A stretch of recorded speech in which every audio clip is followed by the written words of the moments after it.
আসসালামু আলাইকুম everyone. So এমন একটা গর্জিয়াস ড্রেস নিয়ে আসছি। এবছর যদি কোনো গর্জিয়াস ড্রেস থেকে থাকে তার মধ্যে এটা হচ্ছে ওয়ান অফ দ্যাম।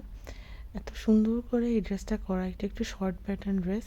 ড্রেসটার দেখেন পুরো ড্রেসটা একটু কাতান স্টাইলে, বোঝা যাচ্ছে কিনা আপনাদের ভিডিওতে আসছে কিনা। পুরো ড্রেসের মধ্যে কিন্তু একটা সেলফ প্রিন্ট আছে, হ্যাঁ, ছিটা ছিটা সেলফ প্রিন্ট আছে। যেটা এমব্রয়ডারি দেখছেন ওইটা না, ওইটা ছাড়াও ড্রেসটা খুবই প্রিমিয়াম কটনের মধ্যে একটা সেলফ প্রিন্ট আছে, হ্যাঁ। ভিডিওতে আমি হয়তো ভালোভাবে নিয়ে আসতে পারছি না, বাট খুবই সুন্দর করে এটা কিন্তু একটা সেলফ প্রিন্টের মধ্যে আছে। এর উপরে আবার খুব সুন্দর করে এমব্রয়ডারি ওয়ার্ক করে দেওয়া আছে।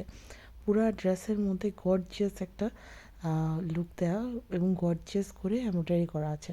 পুরো ড্রেসটা একটা মানে হট পিঙ্কের মধ্যে একটা ড্রেস, এবং কালার কম্বিনেশনটা দেখেন। নর্মালি আমরা যখন প্রিমিয়াম কোনো ড্রেস নিয়ে আসি ওইটার সাথে কিন্তু আমরা কটন দুপাট্টা দিই না।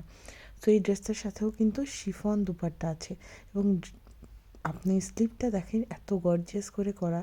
সো এটা বেসিকলি নর্মাল কোনো প্রোগ্রামে না, পার্টি ড্রেস বলতে পারেন। সো পার্টি ড্রেস জন্য এই ড্রেসটা একটা পারফেক্ট ড্রেস।